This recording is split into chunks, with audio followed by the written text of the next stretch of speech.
It's time for another episode of The Oil Stream with Dustin Nielsen and Tom Gazzola, presented by Popeye's Louisiana Kitchen.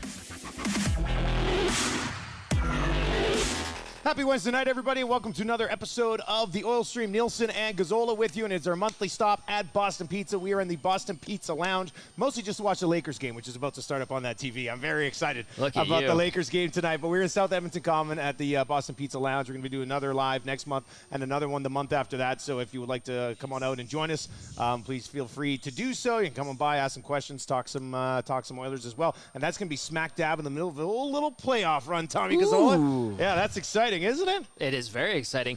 I also like and can appreciate that we are like bringing this up a notch. Yes. We're going to do the in-house PA. That's coming up next. Tara's helping us set that up. You'll be able to listen in-house. Yes. Which will be good. So people don't have to just like look at us and who are those clowns? Saying? Yeah. Who are they? What are they doing? And then you're getting some like aesthetics. We're going to do pull-up banners, right? So you got a pull-up banner right next to it that says Oil Stream, Nielsen Media. What is going on here? Yeah, look, man, it's all about being taken to the next level. It's That's right. It's that simple. Even today, I mean, as always, the Oil Stream brought to you by our great partners at Popeye's Louisiana Kitchen. Yep. I do have my hands on the first released Popeye's car flags with the Edmonton Oilers for the playoffs. Popeye's is doing car flag. We're going to give away a few of those on Friday's episode, so make sure you're watching on Friday to get your hands on those Popeye's car flags. And I like them because it's not the crazy orange. It's just a nice Oilers blue. Yes, good. It's just nice Oilers blue. Oilers logo on both sides. Small little Popeyes in the corner. Nice. And yeah, it's going to look really good. I still see like 06 run flags in people's vehicles this time of year. It's time to upgrade. Guess what? This refresh. The 06 one didn't work out. Didn't work. Like you lost. You can move on to a new car flag for a new group. So a couple other things, Tommy. What do you think I'm doing? Oil Stream T-shirt, hoodie suit jacket. What do you think? Get nice. these Where at, does the guy get one of these? NielsenMedia.ca. Click on store. Nice. That's where you can find that. But I'm going like full Dan Orlovsky today. I love this look. Oh, the Orlovsky. I want to be this guy all the time. Suit jacket, T-shirt guy. It looks very comfortable. Your arm feels so good inside. Is there a liner? Yeah, it's a small little liner. Just a thin little liner. Look at this. It's fancy. Very nice. Look at that. It's fancy like liner. it. So I've got that going, and then you've got. So these are frosted tips now in 2023. Yeah. Is that what this is? So like I guess like the best way to show it is like here in the light. I'm blonde now. Like I'm more blonde than I was before. So, and are the tips even more frosted, or did you just go blonde because they have more fun? What's I don't know. I shout out to Alicia, Vea, and Taylor at the Parlor Barba right beside my place. Did you call it the Paula Baba? Barba. Yeah, it's Barba. It's not. It is Barba. Oh, okay. Yep. Parlor Barba. Parlor Barba. On 102nd Ave on 125th Why do they call it that? Street. Well, Vea, I believe, is from New Zealand. Oh. He's a Kiwi. Oi. So then it shouldn't be the Paula Baba? Paula Baba. Yeah, instead of the Parlor good Barba. Dude. Guess who was there when I was there? Kent Morrison. Kent Morrison. As I'm going in there nervous. Yeah. All I see this guy with just a triumphant beard. Just a great beard. Getting everything done, beard, shave, hot towel. And all I hear is, "You're going to be fine, Tom." And I was like, Kent. Well, so he sends me that picture. He took it. Yeah. So I get a text, and I first thought it was Ken Morrison. No. Who's our Oil buddy. Stream, the Realty and stuff. Yeah. And I was like, why is Ken getting a haircut with Tommy? So then I look, and I just woke up from a nap, like I was half out of it. And then I see it's Kent, and I said, "Is the perm happening?" And he goes, "Looks like just frosted tips right now." So you're 2 weeks away from the perm. Because if I get the perm with the frosted tips, apparently it would just like destroy your hair. Oh, really? It would like that's break the last off thing you or want to fall do. out. So we don't want that. Maybe this is Gregor's ploy to make you go bald by frosted tips. Listen, and perms. man, my dad's bald. Like, I'm scared. You know what of it? So I'm just glad. You know what I would say? I would say, if I raise $3,000 on the morning show, will you not perm your hair? Because it's for charity. Because it's for charity, right? You have to do it because it's for charity. I'm going to do the anti fundraise. And then it turns into a battle between you and Gregor that we raise more money for the MS Society. I never win that battle. I mean, when it comes to charity donations, Gregor does a great job. Gregor is the king. He's very good. So as always, Oil Stream brought to you by Popeye's Louisiana Kitchen, and watch for those car flakes. Going to be out everywhere. We'll get them all the Popeyes, and I'm going to have a few to give away on Friday. We do have lots to get to, and like we said, we're at the Boston Pizza Lounge at South Edmonton Common. Do you come down to South Edmonton Common much? No, I don't. I actually got lost. I thought this was further south of South Edmonton Common, like You thought the BPs was further south. like It's I thought the it was north part towards of South Edmonton Common. towards Golftown and Okay, yeah, down in the main IKEA. area there, yeah. So I got down here and I actually went by it and I had to look it up and I had to like work my way back up. So I only come down to South Edmonton Common. I know it's a very popular part of the city and there's so much here, but I only come down here every now and then. So I like I popping don't know in it every that once well. in a while. South It has everything. You go to IKEA, has like some meatballs or something, right? Go to Golftown. Go to Go Golftown. see Murray at Go Golftown. see Murray, our guy at Golftown. All right, so let's get into it. Oilers, obviously in a big stretch here right now, and Tommy, they're 22-5-6 in their last 33 games, which is pretty ridiculous. It's very good. But I see it on my show. You probably see it on the odd post game. Like today, 22-5-6, coming off a game where you scored 7 against the Golden Knights, and I still had text messages about Bouchard being soft on the puck, and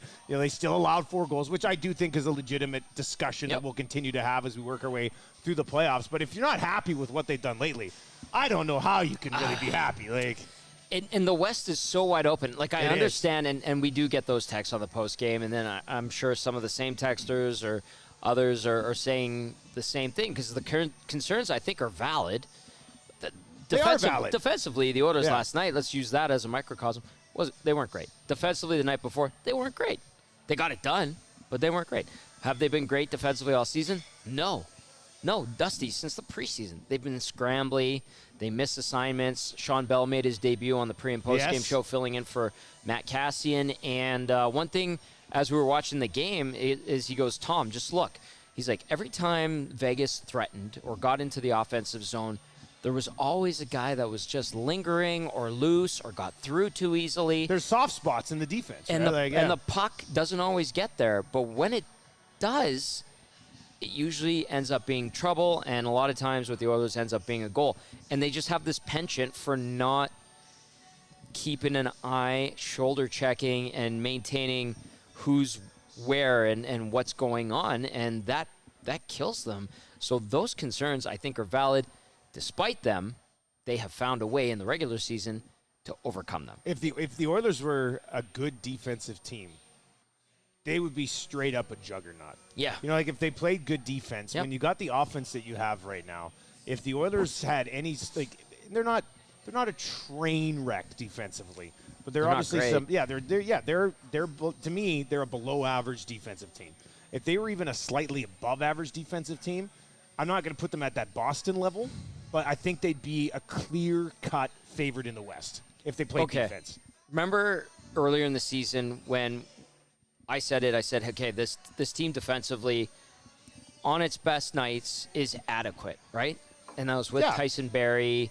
Now they have Matthias Ekholm. He's certainly helped Bouchard, who has his deficiencies in the defensive zone. But they're still giving up like 4 goals a game, right? Like they're adequate plus now. Yeah. It's made them a little bit better. It's helped out, but they still they're leaky, and the goalies are not bailing them out for the most part, Skinner included. Okay, so let's do this. It's the Boston Pizza Appetizer Appy Hour every day, 2 to 5, and again from 9 until close. Actually, you know what? This is almost a little disturbing, Tommy. Tell me. But this is my second time at Boston Pizza today. Really? I've been at 2 different Boston Pizzas today. Which one did you go to first? Eric and I, after the show today, went over to the one by West Edmonton Mall. So this is my second Boston Pizza today.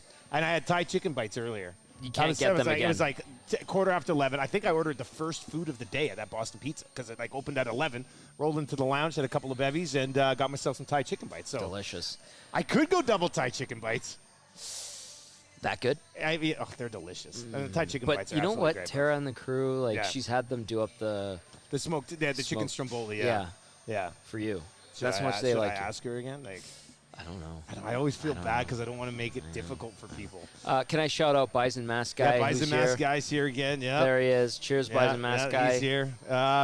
Okay, so if the Oilers just continue to be the team that they are, Tommy, this is your Boston Pizza Appetizer here. Gotcha. Which is a team that's leaky defensively at times, and the goaltending is hit and miss. Because a lot of people say, Dusty, come playoff time, they'll lock things down. But last year in the playoffs, they went on a run, but they still were allowing well over 3 goals per game in the playoffs last year. So now if you're going to score 4, I get it. I mean, you can do some significant damage. But if this team doesn't play better defensively, if they do play better defensively, legitimate Stanley Cup contender. And I'm not even saying like they have to all of a sudden become a team that wins games 2-1. But mix in the odd win where you allow 2 goals. Like mix in a 3-2 win every once in a while. If they just remain who they are, conference final, and can they get to the conference final with that, and can they get beyond with that? Like, I think they can go to the Stanley Cup final, and even with like winning games, like just 5-3, like ridiculous crazy, games. What a wild ride that would be. It would be, and it could be.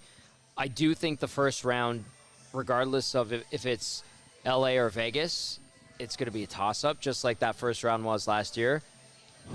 But the capability of any team in the top 6 in the West to go all the way is there. It's one injury. Yeah, outside of the wild card teams, it's one bad break or one bad game, and it could go either way. Like it feels like such a toss-up.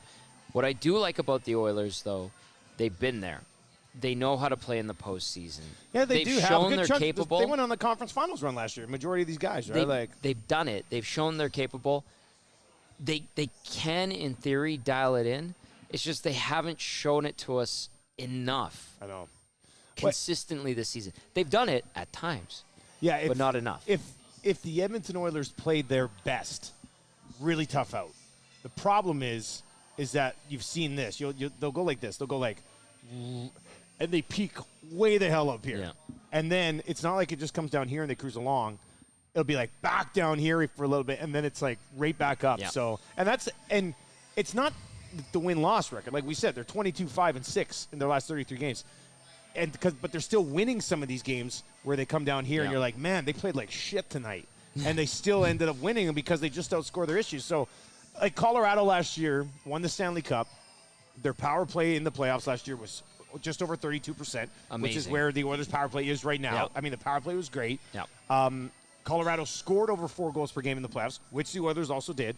But Colorado allowed a goal less per game than the Edmonton Oilers in the playoffs last year. Like, you have to somehow be a little bit tighter defensively or get the better goaltending. And speaking to that, you look at the goaltending that Colorado had. Darcy Kemper, slight upgrade over Philip Grubauer. Yeah, right? Yeah, like barely. yeah, like no, now they true. have Georgiev. But you know so what? you can win with a bad goalie. Well, and that's a weird thing with Colorado this year because the 2 guys in the goalie this week, Gager ranked the Western Conference goalies. Yeah. And he had Georgiev down at like 6 or 7. If you actually go look at the numbers this year, that dude is putting up an excellent season. Okay. Like statistically, you've got in the Pacifics or in the West, Ottinger I'd still take. Hellebuck, when he's on, would be right there as well. Markstrom should be up there. But if you look at Georgiev and the numbers, go look at his numbers. You'll be like, because Gager's putting this list together. I think he had Georgiev at is it Georgiev? Georgiev, yeah. It's a weird one. I think he had him at 6. And as I was and looking I don't at the blame list, no, I don't either. But he's got like top 5 numbers in the league this year. But so did Kemper. Had great numbers. Grubauer had great numbers. Grubauer jumped for the money in the term. Okay, so how much? Because I think this is on my list of questions to discuss. Yes, how much does it benefit the Oilers, especially in the Pacific, that, they've got question marks between the pipes. Nobody's not saying they don't. But the Golden Knights, I don't know. I mean, I guess if Thompson is healthy. Logan Thompson being the starter. Thompson, really? Well, but he is, though. He's by far their best goalie. He's better than Jonathan Quick. Yeah. Quick is – he's all over the place, right? Like, I think he looks sometimes like he's playing really well just because he's so all over the place. Yeah. The Kings, Korpisalo's had really good numbers since going there. So that but is he really But that that's good? The thing. Like, there's question – in the West, outside of Ottinger, who I fully believe is an elite goaltender, and I don't even really count Winnipeg because who knows what happens with them. Oh, yeah. Like the rest of the teams are all dealing with somewhat questionable goaltending situations. That's why it's a which toss-up. is why it's really good for the Oilers because the Oilers can just outscore all these teams anyway. Yeah. So one other thing to like, I'm not saying this with confidence or anything like that, but one other thing I would tell Oiler fans or people who look at the Edmonton Oilers and go, that goaltending's not good enough. The Pittsburgh Penguins won back-to-back Stanley Cups with Matt Murray. With that being said, Murray was brilliant in those playoffs. He was, but who's to say that, more than likely Stuart Skinner would have to rise to the occasion. I don't think Jack Campbell will. I think he's just there to be there. He'll try to refine his game next season. No, they're not buying him out. The plan is for him to be better next year. But who's to say Skinner can't do that? He could. He took the Condors. But he also doesn't need to be brilliant. He just needs to be steady. And if he rises... If he's steady, they're tough. If he's steady, they're tough. Yeah. With that being said, Oilers-Kings series. I want to watch it. I just want to watch that series. Are we going to turn that into a subcategory that we're going to talk to, or are we going to talk about that right now? We can talk about that right now. Okay. Yeah. There's even tomorrow night, like, I don't think... Kings are 2-0 against the Oilers this year, right? I believe Yeah, I think they're 2-0, yeah. I don't think that we're going to see the Oilers that we would potentially see in the playoffs against the Kings. I think we're going to see smoke screens. And I think McClellan's going to do this. What are you talking about? Coaches throwing up smoke screens. Like, I think. So how do you smoke screen this? So I think this is an important game, though, if you want home ice. Of course it is, and that's why it's this like fine line that Todd McClellan and Jay Woodcroft are going to be walking here. It's like, okay, you're sizing each other up because it could be a first-round matchup, but at the same time, I guarantee you, Todd McClellan's trying to scheme for the Oilers going 11-7. So I think Woodcroft will go 12-6 tomorrow. Not going to let UCR 11-7. Right. But then they have that other game in LA on next week, early next week. Yeah, it's coming up right away. I mean, Tuesday or Wednesday, done, right? So, yeah. What if the Oilers need those points? And then you have to play 11-7, right? Like you show them your cards. And I think that McClellan doesn't want to show Woodcroft what he has planned for them. So I think this is like a pre-series series. Like you got to win these games. And that's what makes it so interesting and juicy, and adds these layers to it. That is juicy to me. That's what I'm watching for. And these two guys tomorrow, when we talk to them in the pregame availabilities, they're going to poo-poo every question about this. 100%, they are scheming for each other and pre-scouting. So because of that, have plans. 12-6 on Thursday. I think they're going to throw out a smoke screen. So tomorrow. does that mean? And this is a question and a debate that we've had. The Oilers are at their best when they're at 11-7. Yeah, and I think that's why so. they're going to smoke screen them with 12-6. They really are. I would agree. And they'll play Broberg, 10 minutes like they gave him yesterday. But you get McDavid out there, and then wait, hang on a second. You got Phil Deneau that's tired. Well, let's throw out Draisaitl. Hey, Connor, you good to go? Yep, Deneau's still tired. Oh, and then Todd McClellan's always watching, and it throws him off his rhythm. There's no set matchup because all of a sudden you can throw this and that and that.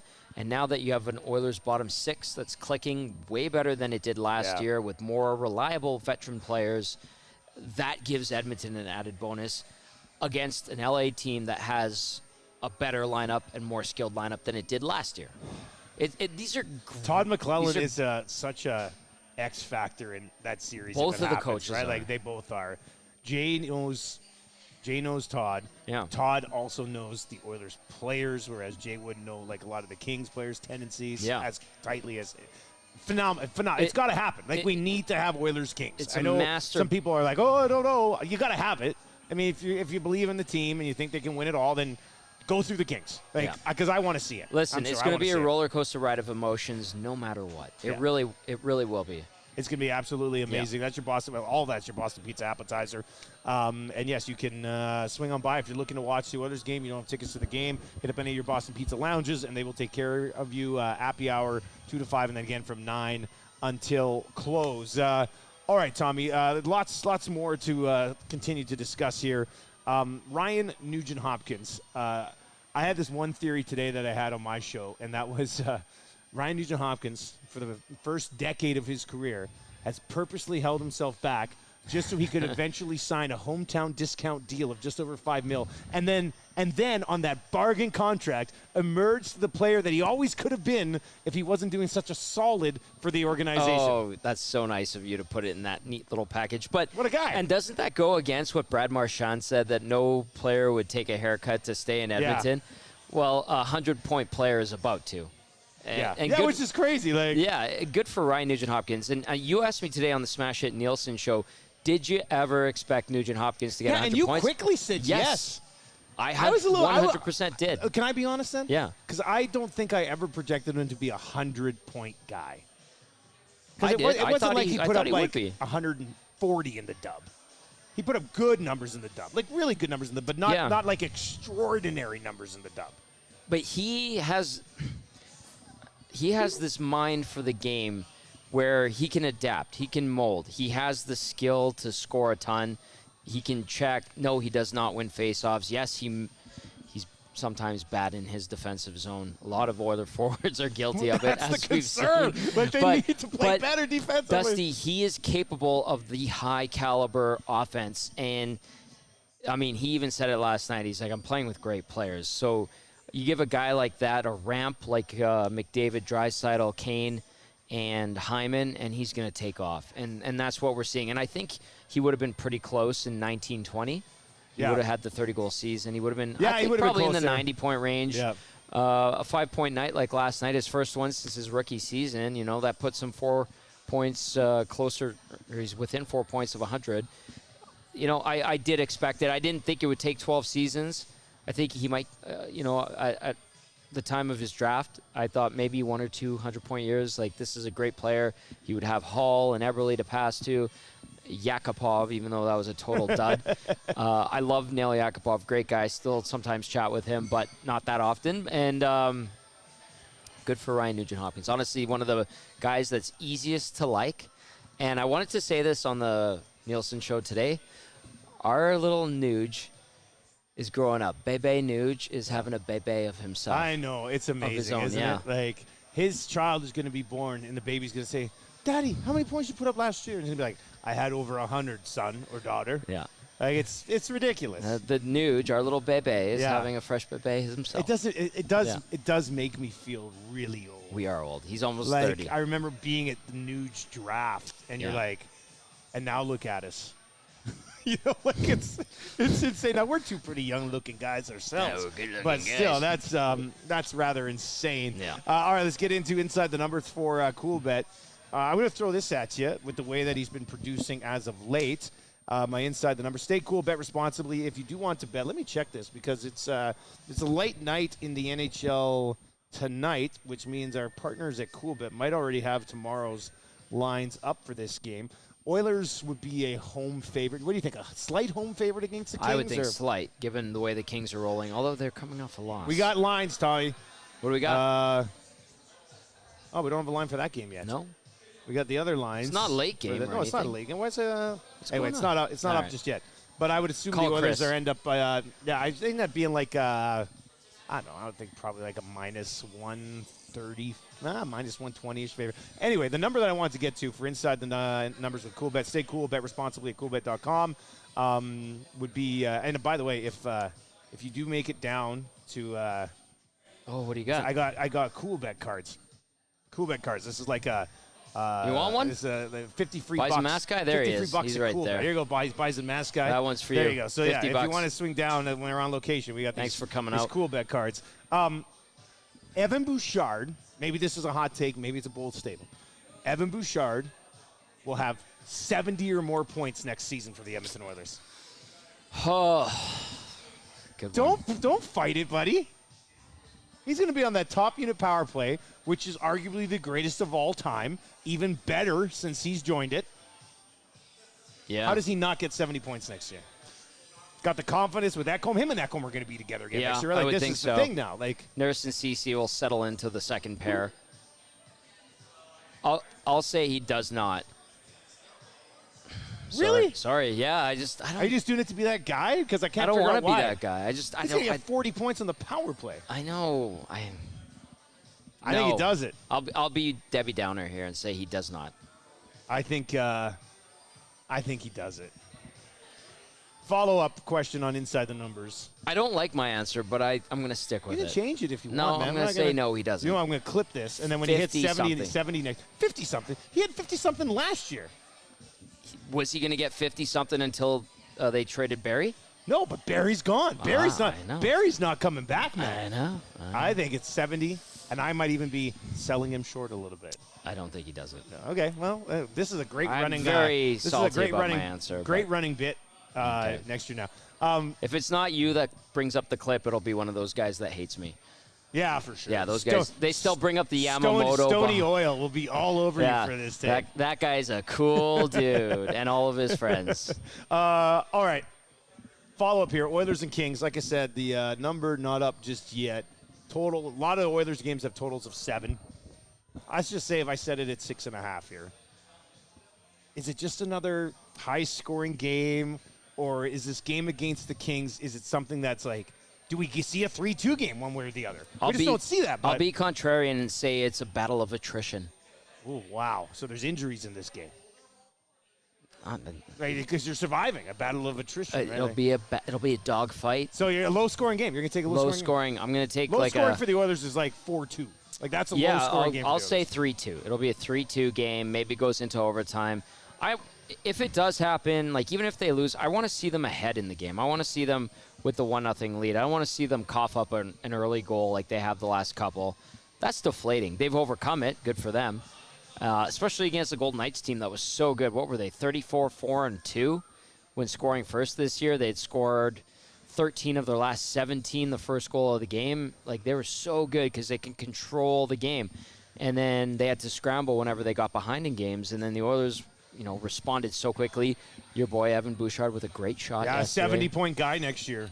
Less than 70-point guy, sub 70-point guy next year, but pretty good. And I just want to see them play a solid game where they're not chasing it. And I do think it's going to be one of those rare low-scoring affairs for the Oilers. I just feel like it's going to be this battle on the ice and then behind the benches, Let's see how they do it. Yeah. Especially because they're hiding their cards. Right? They're playing sneaky. Up their sneaky sleeves. hockey. Yeah, sneaky hockey. All right, before we wrap, I did mention the Popeyes Louisiana Kitchen has the car flakes coming. Yep. So make sure you're looking. If you're going to get a car flake this year, you might as well get it from Popeyes because they're a supporter of the Oil Stream. Yes, they are. They're sharp looking and they're sturdy. Like, they're not cheap. Like, this is a really good product. It's the one that I've sticks. had my hands on. I've caressed it. It's good. It's good. Very nice. And it's big. It's big. I've caressed it, and it's big. And it's pretty sturdy. What are you talking about right now? Oh, and Popeyes has car flakes coming. Is it time for car flakes now? Can you put those up before the playoffs? There's games left still. They haven't locked in their playoff spot yet. They don't know if they're going to be. Actually, we're going to talk about that road home away. Get that X. Okay, so you're okay? Like, it's time? Get the X by the name okay, first. clinch a spot. I think that's good mojo. That's fair enough. Yeah. Which is almost, Matty Wannick says the magic number's 4. It could happen 4 as points, soon as Saturday, right? Yeah. So wait till all they right. get the X beside their name. It's a clinching thing. Yeah. So we'll discuss on Friday. We'll discuss Friday on that. Before we wrap, interesting topic here was somebody texted in the Smash It Nielsen show earlier in the week and say, I want the Oilers to start on the road. I think this team, with the way that they're built, the way they're constructed, might be better for them to start on the road and get that focused road playoff mindset. So then I put up a poll question about it. Okay. Thousands of votes. Well, 2,000, not thousands, but I guess it's still That's thousands. 2,000 is still thousands. thousands. Technically, it is. Thousands of votes. And the split was 65-35. 35% of people would rather see the Oilers start on the road. Because of the lack of success at home. But they've been really good at home lately. Their road record and home record is almost identical. They play better for. There's something about Would when you they're rather on the them start on the road? What's the whole I point don't of the really, regular season and honestly, home ice advantage? I don't care. Yeah, that's a fair answer. I honestly that's don't a fair care. answer. If Dusty Game 7, would you not rather have that at Rogers Place than in Los Angeles or Vegas? Yeah, you always want it at home. But for whatever reason, the Oilers do play quite well on the road in big games like that. If a team is truly that good, it doesn't matter where they play. They get the job done. Wow, look at that. That's a bold statement. That's a bold statement. All right. That's going to do it for another episode of the Oil Stream here live at South Edmonton Common Boston Pizza. Thank you to Tara and the crew here for having us out. Very much appreciated. Yes. We'll give you all the details on the next location. I think in 2 months, in May, we're going to be in Clairview. So you can pop by there. North It's side. stopping grounds. I had a few good nights at that BP's. Did in ya? Clairview, yeah. Oh. Yeah. Look at you, I little mean, look, everybody's slightly north side. had a few good nights. It was after a rec league game. It was one of those times where like you had a Clairview rec league Arena? game. Yeah, you rolled into BP's after, and then you were like, I'll have one, and then I'm gonna go home. And then you're picking your vehicle up the next day because it was such a good win for the rec league team. What are you supposed to do? I'll tell you this: BP's knows how to treat its teams. Yeah, well, that's a Simply big put. statement. So thanks to South Common Edmonton Boston Pizza for having us out tonight. We'll give you all the details on the next location. Watch for those car flakes. We're going to give some away on Friday with Popeye's Louisiana Kitchen. Tommy, get us out of here, buddy. All right. Be sure to like, share, subscribe, smash that thumbs up button. As always, thank you for tuning in. We appreciate you. See you on Friday.